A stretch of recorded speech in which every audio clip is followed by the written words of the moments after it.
Qual sua maior dúvida na tatuagem? Irineu, você não sabe nem eu.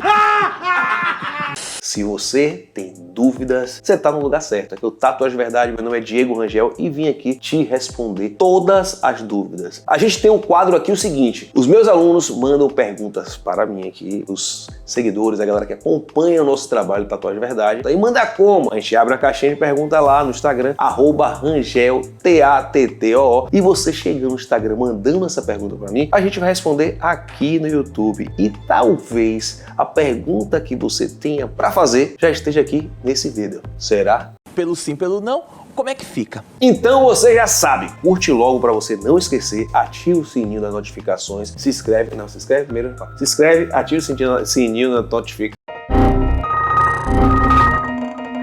e manda a sua pergunta. E se mandar a pergunta aqui embaixo, tá valendo, Paca? Tá valendo. Manda sua pergunta aqui embaixo ou então na caixinha de pergunta. Vamos nessa para mais um vídeo. Vamos lá para a primeira pergunta. tr.tatu.studio. TR fez uma pergunta aqui, ó. Tatu pode ou não fazer em cima de varizes? Se você é aluno do Tatuagem Verdade, você já sabe responder aqui, eu tô ligado. Mas vamos ajudar a TR aqui, galera. Primeiro, você tem que entender sobre as camadas da pele. O que é camada da pele? Nossa pele é o maior órgão do corpo. Ela tem divisões de camadas e você tem que aplicar na camada exata. Hoje mesmo, Paca estava chegando aqui para fazer a gravação aqui que a gente está fazendo agora, e eu estava atendendo um cliente que ele tem um marca-passo no peito e ficava muito forte, assim, eu tive que para preparar um desenho em cima do desenho do marca-passo dele, e ele ficou com muito medo. A gente pegou um laudo médico inicialmente para que ele possa sim fazer esse tipo, porque é arriscado, eu não vou fazer nada tão arriscado. Eu sei que não vai dar nada, mas para me respaldar eu peço um laudo médico, o médico assina. Ele pode fazer uma tatuagem em cima do marca-passo, eu vou lá e tatuo. Pelo mesmo motivo, a varize também. Primeiro, a camada da pele que você vai atingir é a segunda. A nossa pele tem 3 camadas. Bota ilustrado aqui, Paca, pra gente, a epiderme, a derme e a hipoderme. A epiderme é aquela camada que queima com sol, despela, tudo mais. Depois vem a derme, onde a gente aplica a tinta, e depois vem a hipoderme. Tem alguns médicos, alguns estudos que não concordam que a hipoderme seja uma camada, porque é uma camada de gordura. Então fica muito fácil entender. Se você faz uma tatuagem no local correto, não tem como você estourar uma varize, porque você está na camada exata. A tatuagem vai na segunda camada da pele. Então eu espero que você entenda isso e tenha a profundidade correta. A gente vai falar sobre isso, que eu vi uma pergunta aqui bem parecida com a sua também. E aí você vai entender o porquê você pode tatuar assim em cima de varize, em cima de estria, só não em cima de sinal, porque sinal é meio complicado. Por que sinal é meio complicado? É uma pergunta que ninguém me faz assim muito. A gente não pode tatuar em cima de sinal, porque sinal pode ser um sinal de um câncer de pele ou algum problema. Se você tatuar por cima do sinal, esse sinal vai modificar, pode criar um câncer de pele, né? Pode crescer e você não vê. Então é bem seguro você evitar tatuar em cima de sinais. Eu mesmo faço um desenho, na hora eu faço uma curva, ou então um espaço para não pigmentar, para a gente ver o crescimento do sinal e ser bom para a sua saúde. Respondendo, tatuar em cima de varize, pode ou não pode? Segunda pergunta, Surf Davi Galvão 25. Na tatuagem oriental japonesa, podemos misturar quaisquer criaturas ou isso também tem regra? Durante muito tempo na minha vida, eu estudei tatuagem japonesa. Quem me conhece de longas datas conhece o Rangel da tatuagem japonesa, tatuagem oriental e tudo mais. Eu fiquei muito tempo nessa área, amo, é o tipo de tatuagem que eu gosto muito. O desenho nasceu para ser uma tatuagem. Então, tipo assim, tem muito estudo de movimento, anatomia, fundo, miquiri, aquele fundo que tem os desenhos da tatuagem japonesa, tem os elementos, a terra, o mar, o fogo, a água, e tem um folclore japonês. Você tem que respeitar a cultura, né? Quando você vê vários animais, várias máscaras, vários demônios, cada um tem um significado para a cultura japonesa. Então é bem legal você estudar antes de você tatuar algo. Talvez você não saiba o que você está tatuando e talvez você está tatuando nada com nada. Então, culturalmente é legal você respeitar, tá? Uma tatuagem que eu devo muito respeito. Muitas das coisas que eu aprendi na minha vida foi com a tatuagem japonesa, e te digo, não somente na tatuagem, em relação à composição, em relação ao pensamento, porque assim, na minha humilde opinião, a tatuagem japonesa é a tatuagem que fica mais bonita na pele, porque ela compõe bem a pele e acompanha as regras da tatuagem pro resto da vida, deixa uma coisa muito bonita pro resto da vida. Então, não é interessante você fazer qualquer criatura com qualquer máscara. Estuda um pouco, tá? Hoje fica muito fácil estudar, tem tudo no Google. Você entra no Google, estuda direitinho, entende. Aqui no YouTube tem muita coisa também sobre tatuagem oriental, sobre tatuagem japonesa, e é bem interessante. E se tiver inglês, hoje tem tradutor, então fica muito mais fácil. Você vai estudar um tipo de elemento, um tipo de personagem, você vai lá, entende o personagem. Vamos lá, o Fudomyo, ele só pode ser o azul. Tem cor de carpa, a cor de Fudomyo tem as cores dos dragões diferentes. Você não pode compor flores diferentes no mesmo braço, na mesma perna. Por quê? Pois você começa com uma peônia, depois você vai para um crisântemo, e depois você vai para uma dália. Não é interessante você colocar tudo, porque dá estações do ano diferentes as flores. Então, é um erro bem comum que eu vejo na internet, mas hoje você tem muito acesso, então estude bem antes de fazer a sua tatuagem, não só japonesa, qualquer tipo de cultura da tatuagem. Terceira pergunta, Paulo Monteiro 619 ou 619. Antes da tatu, tirar a agulha do cartucho para fechar mais e dar uma leve entortada nelas ajuda? Mas que porra é essa, hein?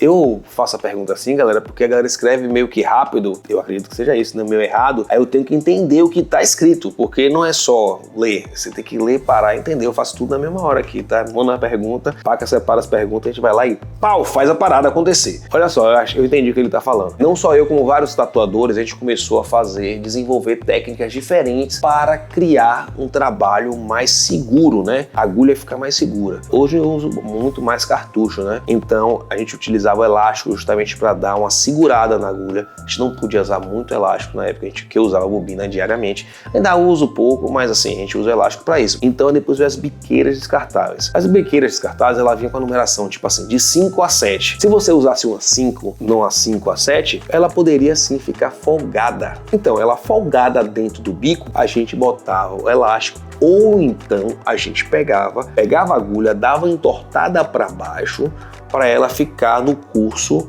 perto do bico e aí furar. Deu pra entender, velho? Era muito comum a gente fazer isso. Eu sei também que tem marcas de cartucho que o pessoal tem que fazer isso, tem que desmontar o cartucho e fazer isso. Não é lei, galera. Por isso eu indico você usar uma qualidade de material legal. Tem agulhas hoje em dia infinitamente superior a essas aí, com preço extremamente irrelevante assim ao valor de uma coisa ou outra. Tô falando de valor, não de preço. Então, tipo assim, tem uma agulha, um cartucho, uma caixa de cartucho que custa 150, outra custa 180, mas é muito superior, que vem com 20 unidades dentro. Se você for comprar uma unidade também, você vai ter que entender que você usar uma agulha melhor vai melhorar até no traço, porque assim, tem agulhas que eu utilizo em cartucho que ela dá uma sambadinha mesmo. Então, muita gente, como ele falou, abre a agulha, pega um isqueiro, abre para ela aumentar um pouquinho a espessura, compra uma agulha bem fina, quando ele queima na solda, ele vai abrir um pouco, tá? E tem muita gente que entorta. Eu já compro a agulha já perfeitinha. Eu indico a agulha que me patrocina, não só porque me patrocina, porque eu desenvolvi o produto junto com eles e eu gosto muito do produto. É uma agulha chamada Hattori. Rattori. Vai lá e procura agulhas Hattori, cartucho Hattori, que você não vai se arrepender. Isso é uma questão de adaptação que ele está me perguntando. Hoje em dia não precisa mais adaptar. Você consegue sim um material muito bom com custo-benefício muito interessante. Tem mais uma pergunta aqui, a quarta. Tiopio.tatu. Sobre queloide, pouco falado na tatu. Ele está falando sobre o queloide na tatu. A gente está se profissionalizando cada vez mais. A tatuagem, com o meu começo, esse vídeo tá datado aqui, eu comecei há 20 anos atrás. Então, tipo assim, antigamente a gente tinha que utilizar muita coisa, até fabricar as agulhas, até fabricar as pontas, até fabricar as máquinas e usar tinta extremamente duvidosa. Cada um trazia de uma forma, era muito difícil.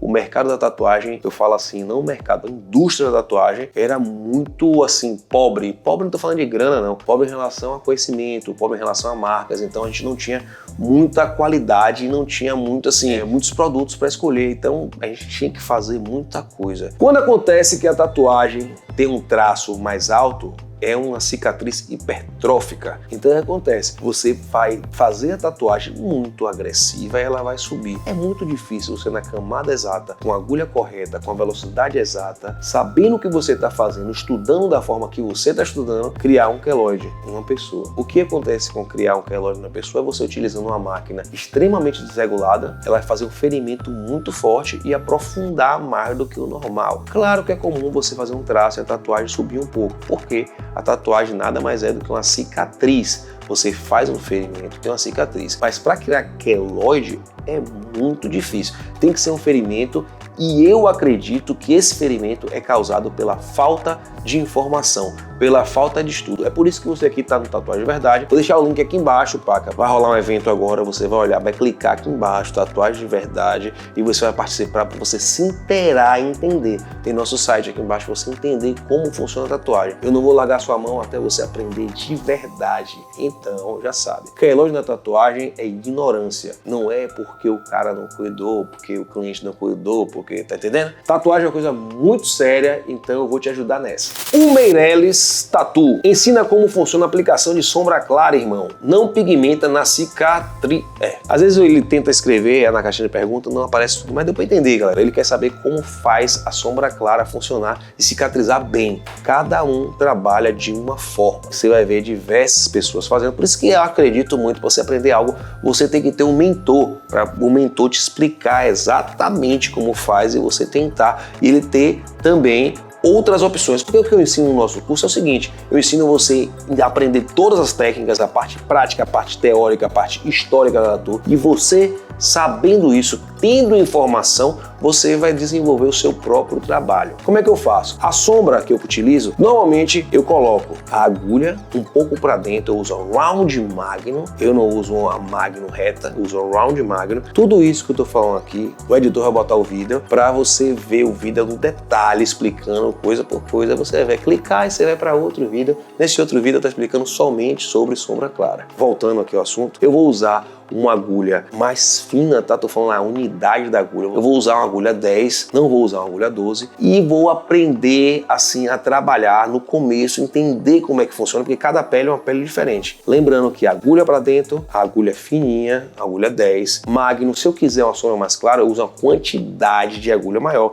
Eu uso uma 10, 23, uma 10, 25 para ter uma sombra mais clara. Aumento a velocidade, tá? E se você não tiver ainda a técnica apurada, que eu faço um movimento pendular. Se você não tiver um movimento pendular que é natural, a pessoa pode diluir um pouco a tinta no diluente para começar a fazer essa sombra bem clara. Com certeza a Meirelles está com um problema que é um problema normal do cara iniciando a tatuar. Ele dilui muito a tinta e quando cicatriza, aquela diluição leva toda a tinta, então fica muito ralo e você não vê mais nada. A sombra fica clara, clara, clara, tão clara que some. Agora eu entendi! Agora eu saquei! Bota o vídeo aqui, editor. Esse vídeo tem todas as dicas. Espero que você tenha gostado desse vídeo. Se você gostou, dá logo o seu like. Se inscreve no nosso canal e ativa as notificações para mais vídeos como esse. E fica ligado lá no Instagram que a gente vai abrir uma caixinha de perguntas para responder aqui. E se você tiver dúvida, manda por lá. É nóis e até a próxima semana.